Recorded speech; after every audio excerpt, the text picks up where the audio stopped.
Hello and welcome to Hallelujah Monkeys, kind of. This is like a real episode, but it's not a real episode. I don't know how to explain this. Emergency episode. Yeah, it's an emergency mini-sode. If this is your first episode of Hallelujah Monkeys, this is like not what we normally do. This is going to be like a short, crazy thing because... We gotta use a different intro song.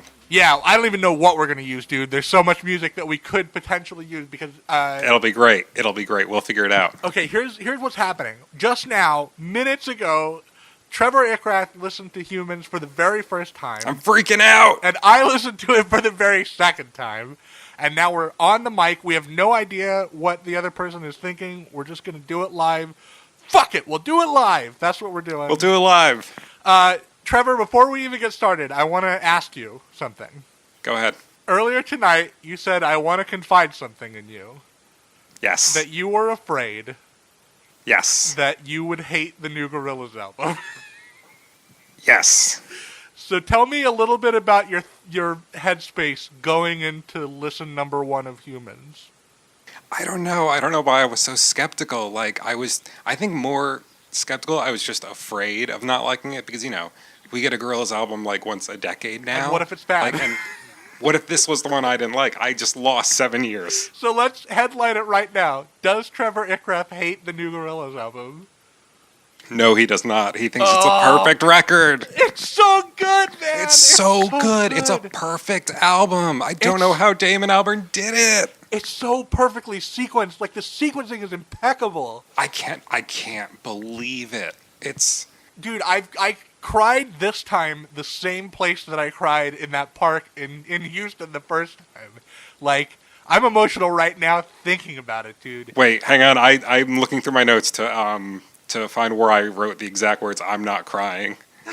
It has to be Busted in Blue, right? No, it's Circle of Friends, of course. Circle of Friends is also Circle gorgeous. of Friends. Dude, it's like, okay. This is what this episode's going to be. It's going to be you and me stammering, not quite knowing how to put our thoughts together. I'm like full of nervous energy right now. We should say that we're recording this at night. It's like, 10 o'clock here? It's 10:15. We usually record in the morning. But I have my computer perched on a bureau for some reason, and I'm kind of walking around the room instead of sitting. Right, you're pacing it out. I'm pacing. You're full of nervous. Did you dance at all? I danced a little. No, I was in my car. I danced a little, my friend. I danced some. I went into my car and listened to it because I feel like the speakers in my car would have given me the best experience. I did a headphone listen. I'm probably, it's like midnight, but I'm so charged up. Like, after we get off from recording this, I might just go drive around and listen to the album again. It doesn't feel like a headphone record. I'll be interested to listen to it on headphones. No, I don't think it is either. And it was better this time just because, my computer outputs better sound than my phone as far as just volume goes, so I can blare it a little bit better. Right. Okay, let's ask a couple of questions of each other. I wanted to start. You always give me 3 words to describe a Gorillaz record. Oh my God, are you actually going to hit me with 3? I was going to ask if you have them this time, but yeah, I have 3. I don't have 3 yet. I mean, maybe by Monday I will. But yeah, right. I'd love to hear yours. Do you want my 3? Okay, I got chaotic. Sure. Sensual. And invincible. Ooh, Jesus. That's like fucking, I like that. That's so evocative. That's just it's fucking provocative. It gets the people going. I won't even get into it on this episode, Trevor, but I want you to know that by the end of listening to this album for the first time, I had a theory. Okay. About the last 3 songs. Okay. And I drove home turning that theory over in my head, and I still have, that theory remains intact after my second listen, and it involves, it's a crazy fan theory. I'll say that right now. Okay. We'll get into that on our next Monday listen. You're just going to fucking cliffhanger that one? Well, I'll tease it out. Okay. I believe that the last 3 tracks are narrative and tell a story, that they are a mini opera. Interesting. We'll talk about it. So let's talk about something else. What did you think of the bonus track suite at the end? Okay, so now I'm thinking about this. First of all, the main question is, do I feel like does it feel connected to the whole of Humanz to me?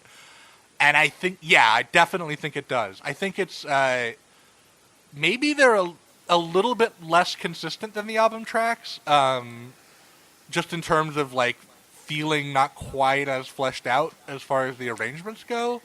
But man, there's some real jams in there. What was the one? The one that I was Out of Body was like my Out of jam, Body is dude. my favorite track on the record. Dude, it's like culty and messed up and weird. I couldn't believe what I was hearing. Dude, Kylo Kish like killed that. It's like, so and like, wait, how long is that song? It feels like it goes on forever.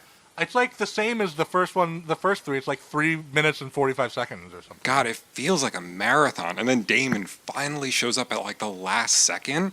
And he's barely been in the outro tracks. It's been like, okay, here's what, like, I don't know why I didn't see this coming, because I knew this was supposed to be like the Gorillaz Party album. The bonus tracks are the after party. Right, of course. And right? like, it's a fucked up after party. It's great. I think there's so, like, canonically in my head, there's so little Damon this far in the bonus tracks because he's just been like busy DJing or something. This is where he finally like jumps into the crowd and gets on the mic. Oh, dude. Okay, so you mentioned Out of Body. Pick one other track on this first listen that really leapt out to you. Charger. Like, speaking of Damon Albarn getting on the mic, he spits bars on this track. It's really good, right? And like he uses this weird kind of like almost like think tank B-side vocal that like we haven't heard from him in forever. Yeah, where he's like kind of doing this affected British accent that's like a little bit great. It's ramped like, up, you know? I can't believe how much Britpop Damon there was on this one. Yeah. That's like it's almost Park Life-ian. Yeah. I wrote that exact fucking thing, man. Okay. For me, I want to throw out the tracks that like really.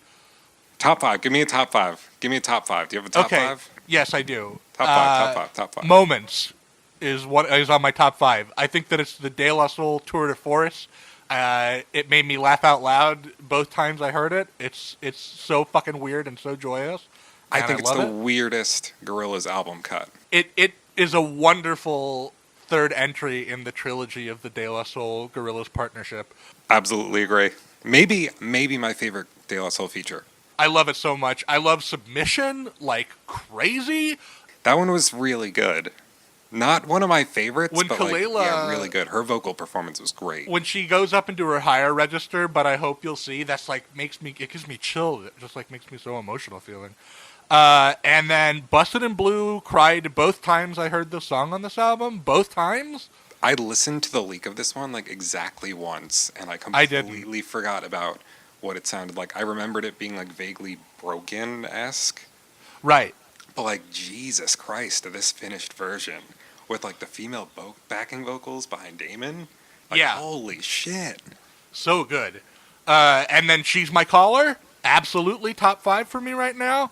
And like, Out of Body rounding out my top five. She's My Caller is like Damon stalking around at some kind of like weird 60s mod party or something.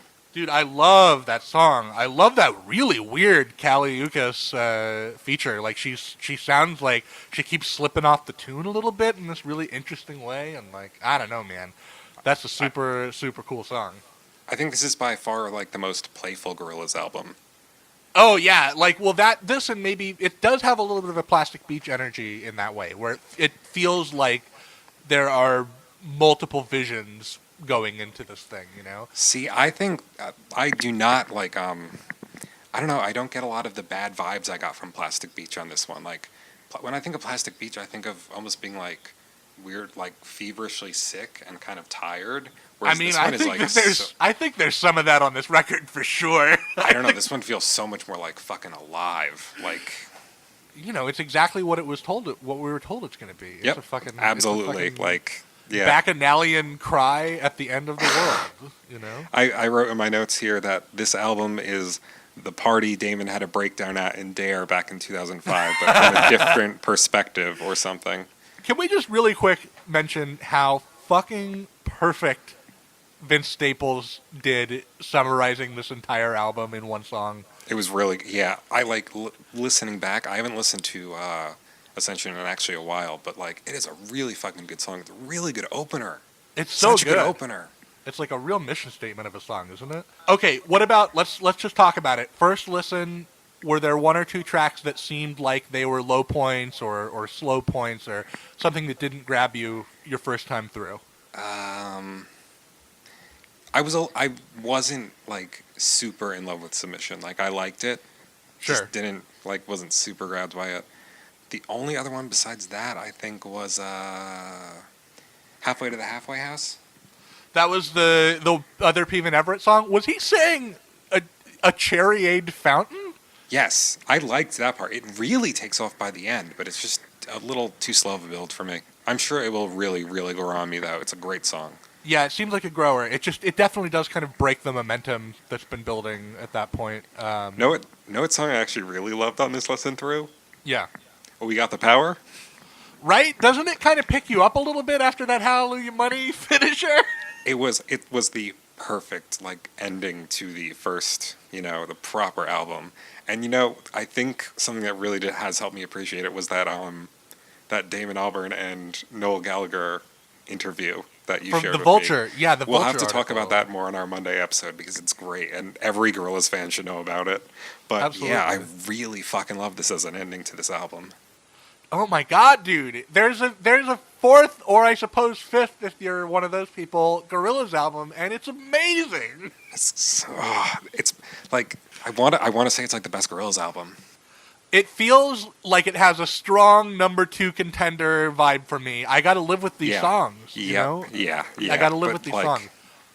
It definitely blew me away on first listen. A way that Plastic Beach failed too. I remembered sitting in that park in Houston. There's something that happens where the drums fall out at the end of Andromeda, and they do not come back in for the entirety of Busted in Blue. Like there's no bass drum for a few minutes in the middle of this album. That's so fucking sick. And I was looking off at this building on this Houston skyline, and all these office lights that were on, and I'm satellite only you can bring me back or whatever he sings in that song, and I was just oh my thinking, god, I lost it at that part. I was just like, if the world ends right now, I wish that these people in their offices were home with the people they love, and I just started weeping in the middle of this park. Oh, it's a really special album, Trevor. It's really special. It's really special, and that's exactly how he described it. A very special Gorillaz album. I'm so excited to spend the weekend with it. I know. I'm so excited to spend the rest of my life with it. We're going to be back in a few days to do our kind of official track-by-track review. Now, of course, even that, we'll do as good of a job as we can as being kind of, making a final statement about this record. But keep in mind, at that point, we'll have only been living with it for 48 hours, and undoubtedly our feelings about this album will grow and change as the months move forward. We'll do little check-ins. We'll do Humanz check-ins. Yeah, that's a great idea. And, see how it grows on us. And I'm just really excited. I'm really excited to start picking this thing apart from top to bottom. I can't wait to start living with it. All right, Trevor. I guess that's going to do it. There's a fourth Gorillaz album. Dylan, there's a fourth Gorillaz album. It's amazing, right? Can you believe this? It's a good day to be a Gorillaz fan. What about, here's another little moment, the way that Ascension captures the whole thing. Here's another little moment that captures the whole thing. What about how Circle of Friends starts with, the sound of shattering glass and sirens, and then it's just this beautiful song about being together? I'm sorry. Were you asking me a question? No. I'm sorry. I spaced for a second there. I don't know why. No, I wasn't asking you a question. I was just having a feeling and a thought. I'm sorry. Trevor, I just love Humanz so much. It's so good. Okay, Trevor, here's what's going to happen. We're going to fade up a song from Humanz behind us. Yes. And we're going to go away, and then we're going to be back on Monday. And we're going to tell these people everything we've learned. Is the song fading up right now? It's happening behind us right now. Oh, cool. All right. So, yeah, we'll see you on Monday. See you on Monday. Everybody says I'm password and I feel better when I don't need that. Everybody got the balls and back with that. No, wait.